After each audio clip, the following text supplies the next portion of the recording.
Good. All right. Just starting out with recapping our win over Florida State.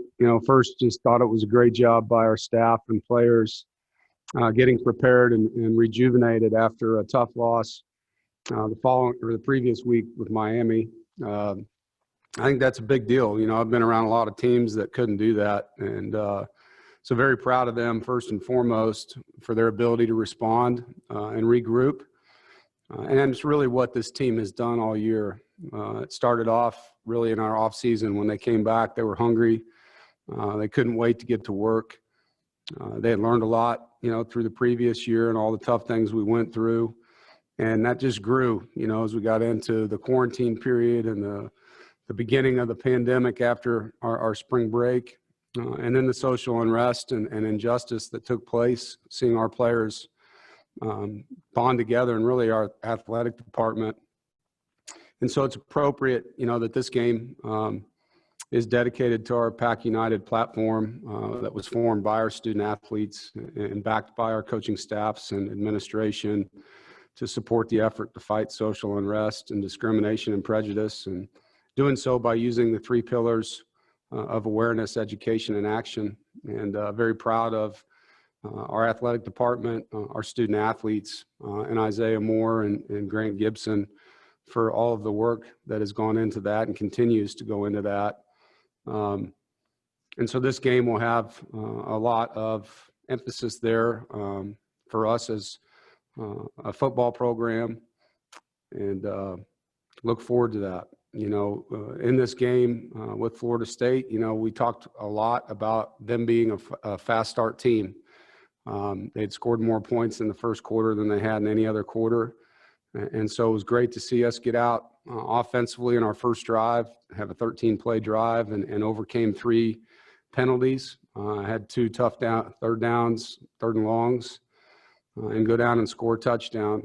Defensively, the first drive, we're out there 3 and out and got the ball right back. And throughout the game, I thought we made a lot of adjustments. And that happens every game, but not every game do you have as many as we had in this one. And the ability of the coaches to communicate well with the players to take the communication, understand it, and go to the field and execute. There was a lot of things that happened in that game, particularly on defense. I mean, basically played an entire game against unbalanced formations, which you usually might see 4 to 5 times in a game. We saw 50-plus plays of those formations, and there's a lot of things that defensively, you do differently knowing that going in. And so I thought Tony and his group did a nice job adjusting, holding them just to 3 points in the first 3 quarters.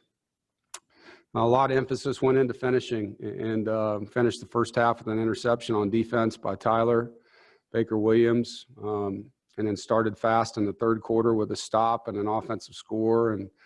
And then to see the offense, be able to run 5.5 minutes off the clock there in the final quarter and run the football the way they did, finish blocks, finishing with a field goal to extend the lead. Obviously like to prevent them from scoring in those drives in the fourth quarter. But overall, I was very excited just about how we played, the energy we played with. I thought we had really good focus and practice. From a positive standpoint on offense, we ran the ball really well when it counted in the fourth quarter. Obviously, we'd like to run it better in the first 3. We were extremely efficient on third down. I thought Bailey played an incredible game with 71% completion rate, had 4 touchdowns, 3 in the pass game and 1 in the run game. The wideouts and tight ends blocked well on the perimeter and gave us a chance on some perimeter screens and downfield runs. And our wide receivers continued to not only catch the ball well, but to make some plays with their feet after the catch. And saw Mecca do that, saw Thayer do that. I thought on the O-line, Icky and Joe graded out the highest they had all year. And that was a really good defensive line. That's a good group. They're big. Those 2 defensive ends are NFL players. And I thought Icky played really well. From a negative standpoint on offense, we had 2 4th and 1s, one that we got stopped on where we just didn't block the play the way that we wanted to.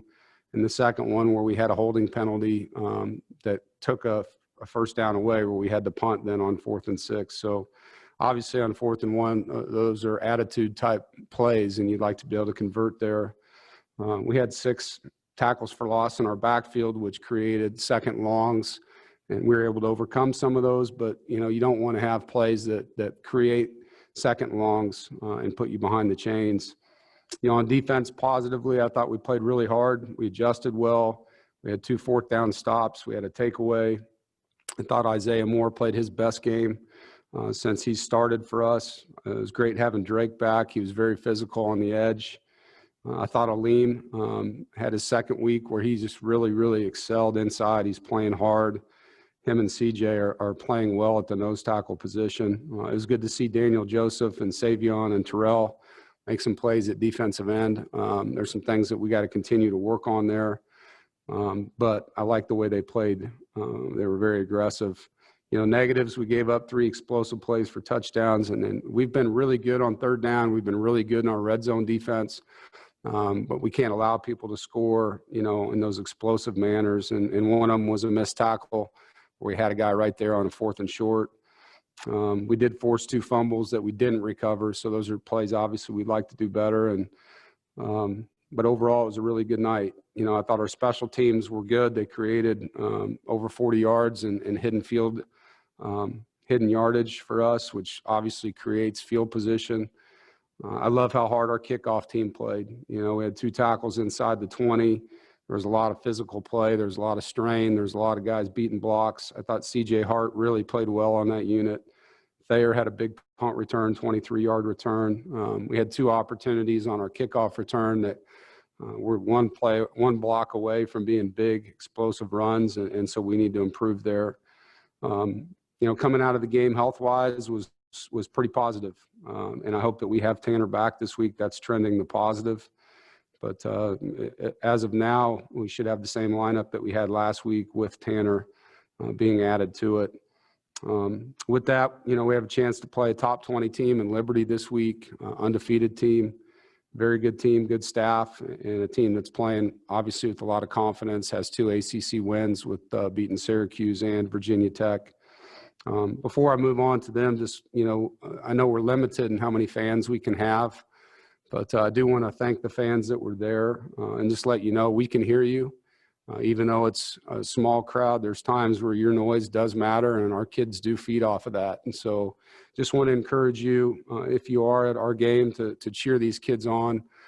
You have no idea what these guys have been through, how hard it's been to not only play football this year, but to do the things we're doing to stay COVID-free with our football team. And they have worked really hard and earned every bit of crowd noise that we can get. And so would encourage you and ask you to do everything you can to help us when we're on the field and scream for those young men that are fighting for you. With Liberty, it's a team that has a very explosive offense. And you look at them statistically, they're averaging 40 points a game, 490 yards a game. They're rushing the football 254 yards a game, and all of these are in the top 20 in statistics in college football. Their quarterback's the transfer from Auburn, Willis, and he is a really special player. 68% completion. He's got a strong arm, 15 touchdowns, only 1 interception, and he's averaging over 100 yards per game. They rotate 3 different running backs that are all different in style and productive. The receiving core catches the ball well. They don't have a lot of drops on the season. Their slot receivers are big play guys, and they're sure-handed guys on the outside. Their tight end's a good player. All of their offensive linemen were Letterman a year ago, and they play well together. They're a ball control offense. They're one of the top teams in the country in time of possession, so we have to do a good job stopping them and getting the ball back for our offense and offensively maximizing our possessions. On defense, they're a 4-2-5 defense, play a lot of cover 3 and cover 4, and they play hard. I think their 2 defensive ends, number 11 and number 10, are very productive. Number 11 in particular jumps off the tape. When you watch them, they play hard. They're where they're supposed to be. They don't do a ton of things, but they do them well. And we have to make plays. We've got to be explosive. We've got to be physical. We've got to take care of the football and maximize our possessions. And obviously this whole thing is going to be about being able to get Willis off track because nobody's been able to do that. any questions. All right, Jonas, start with you. Coach, as always, thank you for taking time and speaking with us. I warned you ahead of time. This is kind of a long-winded question, so I apologize in advance.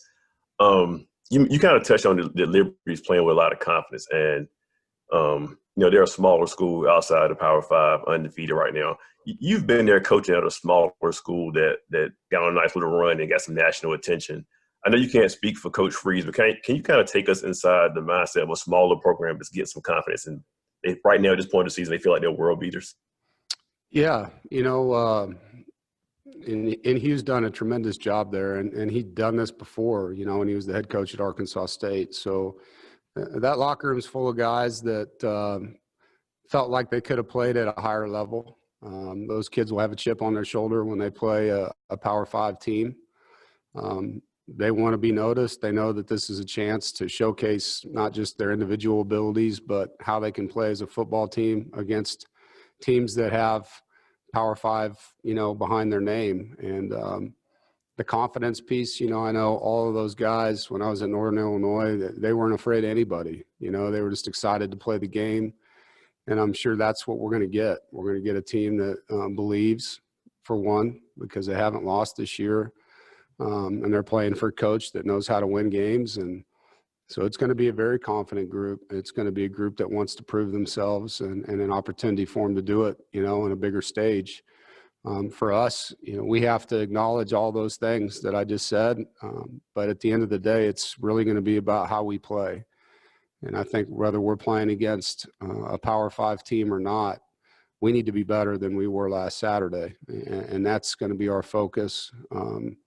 Is just executing and each player on the team understanding what they have to do in their role so that collectively we can play better than we just did against Florida State. And just as a follow-up, how dangerous of a combination is that when a team is playing with that confidence and playing with something to prove, like with a chip on their shoulder? Yeah, no, I mean it's a good football team with good players. It has confidence. I mean, obviously that's what you want to have. And so it's a great opportunity for us to play a team like that, like I said, in the top 20 that's undefeated. David Thompson. Hey, Coach. Coach Freeze said today that, you guys are, for what he saw, the most talented team that, he's going to face this year, at least in the regular season. And, that you guys have the best chance of giving them a loss before the regular season ends. Is there the extra excitement of getting to spoil a perfect season for them and also getting to do it in your house? I hadn't really thought about it like that. For us, we're trying to finish, and we're in the fourth quarter of our season, coming off of a win, and obviously we'd like to finish winning all 3 of our games that are on our schedule, and this is just the next one. How it impacts their season really isn't the motivating piece of that for me. It's more about us being better, and I think that's the one thing you can see with our team. Even though we didn't beat Miami, we've gotten better each week here coming out of our bye week, and I want to continue that trend. I want to be a better football team this week and then a better team the next week and peak out when we're supposed to peak out here, and hopefully that'll equal what it is. But I don't think using their team as a spoiler for their season really motivates me or our kids. It's more about us being better than we were last week. Brett. Dave, what is it that Willis does so well, and does he remind you of anybody you faced so far this season? I think De'Aaron King's probably a good comparison. He throws the ball really well. He has a super strong arm. I mean, his downfield throws are really impressive. He throws the ball well on the run. I mean, to this point in the season, you're not going to see a lot of weakness with him. I mean, you look at his statistics. There's not many quarterbacks that have that completion rate and that touchdown to interception rate with those rushing yards, I mean, he's done a tremendous job for them, and obviously the players are around him are a part of that. But there's a lot of things that happen on a play that he just makes happen on his own, which you saw from King, and his ability to throw the ball down the field accurately is really impressive. having seen King a couple of weeks ago, does that help you in any way know what to expect and to maybe prepare for Willis? Well, we've seen several athletic quarterbacks, and I think it comes down to tackling and getting off of blocks. You got to get multiple people to him. And some of the plays they're going to do, they're going to motion a tailback out and get you into an empty type picture, and then he has the ability to throw it out or run it on a box count. And so we're going to have to be really good with getting people off of blocks and getting people back to him and then tackling them. I mean, that's the thing. You could have one or two guys there and he makes them both miss. And so it's not just the design of the defense. It's going to be the technique and the finish of plays that's going to matter and getting the ball out. We need, like I said, one of the most critical pieces in this game is shortening how long they have the football. I mean, they do a really good job of controlling the clock offensively. Thank you, Dave. Good luck this week. Thank you. Aaron Beard. Hey, Dave. I don't know if this is quite a fair assessment of some other teams, but there are some teams in college football that have had a look like they're not all in on this right now. Things are going bad, and they don't look like they want to be there. Your guys, on the other hand, like you've talked about buy-in and their effort, how big of a challenge has that? I mean, I know COVID's made everything tricky, but has that been a bigger challenge in trying to keep them all the way invested all the way to the end on this, or have they been even more dialed in because of everything they're dealing with? I think what that did is it created a moment for your locker room and your coaching staff to either gel together or fall apart. I really do. I think all the things that happened in the offseason when they had to leave us for 4 months, I mean, that was a critical time where your team had to really hold themselves accountable or not. And our guys did that. They did a tremendous job of holding each other accountable and coming back ready. And the social unrest created an opportunity again, for your team to come together or not. And our guys came together through the leadership of our football team. And it was very impressive to be a part of both things and to watch it. And I think that's carried us to where we are. This is a really close group of guys. It's a fun group of guys to coach. And it's been one of the most fun teams I've been around because of how much they truly care about each other. And they respect the game. They really like playing football. And so that has been, a blessing that's come through all this stuff that's made 2020, as hard as it's been, a special year because of these guys. Just to follow up, did you have worries about that what if they lose a game or two and things go south a little bit on the field and things are already so difficult off the field right now?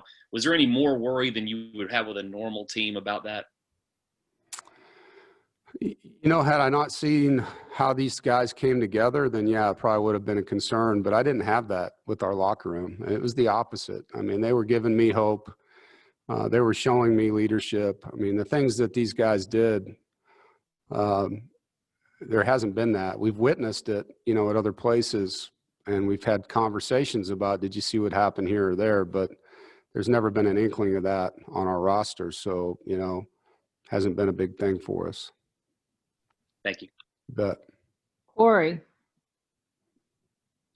Hey, Dave. So through the 8 games so far for this offense, at this point, averaging over 33 points per game, I believe. Looking at the game notes here that Annabelle just sent out, the 33.5 points per game is currently 4th overall for program history. You're doing that now with starting Bailey Hockman for 5 games. The plan initially was to have Devin Leary. You've obviously lost several players along the way, as far as the offensive line. How impressed have you been with the ability to still be able to put up that amount of points, and how much of that has to be accredited to Tim Beck as well for changing the system at this point? Well, I think Tim deserves a lot of credit. I think, and so do the coaches with them. I mean, those guys work well together. I think, I asked Tim to come in and break it apart and put it back together in his terms so that he could use his system and how he calls it. And he did that. And with losing how much of spring ball we lost and how unique fall camp was, to have a completely new vocabulary with these guys, to have new players that you're coaching and not have the opportunity to really kind of test it out the way you normally would in a spring and fall camp. I think he deserves a lot of credit for that. And then I think the players deserve a lot of credit for that. They bought in. They were excited about the change. They were really good learners, and they're making plays, and that's the thing. I mean, you see a guy catch a 5-yard ball and turn it into an explosive. You see Bam the other night takes a run and turns it into an explosive touchdown. You see receivers making acrobatic catches and tight ends, and it's a group effort, and I think it all starts with the leadership over there and the way that Tim has got those guys to buy in and the players wanting to be a really good offense. And so it's been fun to watch and be a part of, and it's just still evolving. And that's kind of the cool part of it. It's each week he's tweaking it here and there. And kind of a follow-up on that for Bailey. I know we've talked a lot about him over the last couple of weeks, but what have you seen as far as the biggest transformation for him from last year to this year, in particular, his ability to run the offense and be able to pass the ball down the field as well? Well, I think he has good timing right now. He's getting the ball out on time. He's putting it in accurate places. I think he knows what to look at and why. He has a really good grasp of what's going on. And like I said the other day, it's nice to have multiple games with him because you kind of get a feel for what he likes and you can build it around him. And so Tim and him have done a nice job communicating, and getting on the same page with what he likes to see and what's easier for him. And I think just being comfortable here too is part of it. Like I've said many times, your second year at a school is way different than your first as a transfer. I think, just your personal life and your routine and everything else. And he's earned the trust of everyone around him. Guys believe in him, and that means a lot at that position. Thanks, Dave. Yep. Gibby. Yeah, Dave, I know you guys aren't looking ahead, but you're close to being bowl eligible. And I know that's not the focus, but how important is going to a bowl for your program? I mean, you missed out last year, but for a program, just how important is it to get those extra reps for the young players and to get to a bowl game? Well, the one thing that you can't do is give guys reps without practice. And so those practices they're so beneficial for younger players. And, basically you're going to take guys out and get them healthy that have gotten the lion's share of the reps for about a week. And all your developmental guys now are running your systems. And so now when you go into spring ball with those guys, they've got a lot of work in your system, and it makes spring ball different, because you're not having to teach them the same way you would if you don't go to a bowl game where they had no reps.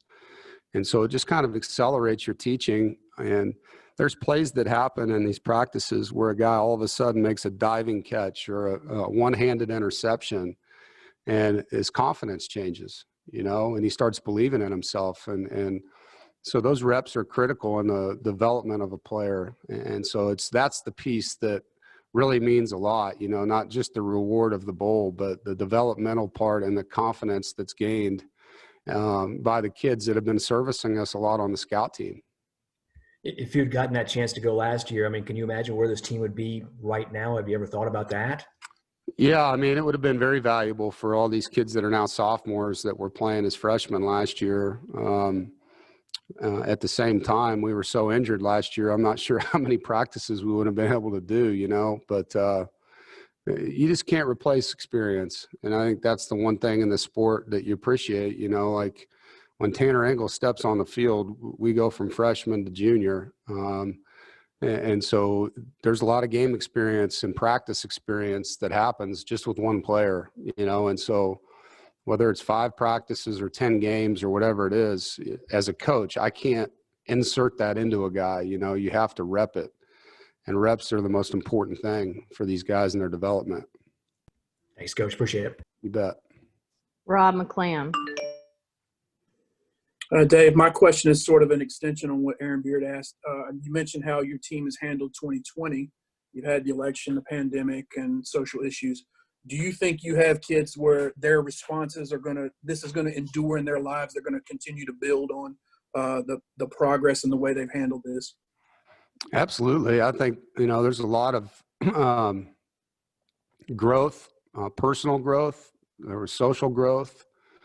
Obviously, there was so many different opportunities to respond to adversity this year, whether it was us losing a game or us having to change schedules, or are we going to play, not going to play, who are we going to play? The injuries and guys having to step into roles. There's been a ton of things that have happened and I think that's how you grow. I think adversity is the greatest way for somebody. It's when you're succeeding, you're not going to grow the same way as when you have to overcome something. And we've had many opportunities, whether they were self-inflicted or not, to grow up this year. And I think it will help us moving forward. And add on to that, do you see these guys as being the type that would do things for the community, be active in voting, be active in those things, and not necessarily when it's in the limelight type of thing? Do you feel like they'll do it just because it's the right thing to do? I would hope so. I can't answer that, Rob, for them. 100% of our team registered to vote. But, at the end of the day, that's going to be a personal choice. I would think that this year is going to instigate a lot of guys to continue to be active because, I think it's important to them. But, where that goes in their life, we all know that's their choice. Jonas. Coach, I wanted to ask you about Icky. You said he had one of his better games. Just a sophomore, he's already developed into one of the top linemen. Can you talk about his progression and his growth, and also kind of take us back to his recruiting process when you first saw him and realized that he's a guy you wanted in your program?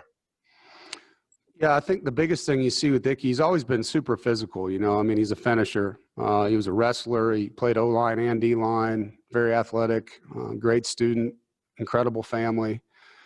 Checks every box when you talk about a recruit, every box. And we wanted him on film.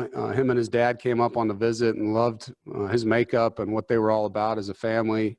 When I saw him play in person, it was one of the most impressive performances I've ever seen by a lineman. He played both ways the entire game. There was a play when he was on defense and they had an interception. He was on offense and their offense threw an interception and he went down the field and just drilled a guy. I don't know if I've ever seen a kid tackled that hard in my life. And I was like, man, this guy's going to play. And I came back and told the staff, I said, that guy will start here as a freshman on the offensive line. And they were all like, well, yeah, that's hard to do. And I said, I promise you he will. And then he did.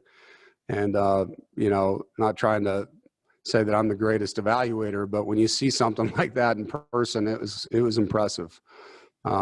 His improvement's been in his technique more than anything. I think when you're as strong and as athletic as him, a lot of times you rely on that, and your fundamentals at times can, not have to be great. And then you get up against a really good player and then you can get exposed even when you're talented. And so he's worked really hard with Coach Garrison on just some little things, and I know John was proud of him. He graded out like 91% against one of the better defensive ends in the ACC. So that was a really good performance for him. And I'm sure it helps that when you guys don't have to coach or teach that nastiness that he has in finishing those blocks. It probably just adds on to it. Yeah, he's the instigator of the pancake world around here. He's the guy that sets the bar for knockdowns and pancakes, and the guys all compete for that, but I know our whole sideline gets juiced when he does that stuff in the game. They love watching him play. How many teams stand there and just can't wait to watch their tackle block somebody?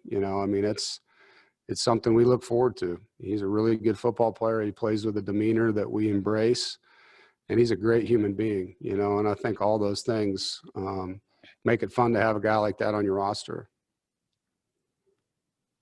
Nick Pierce.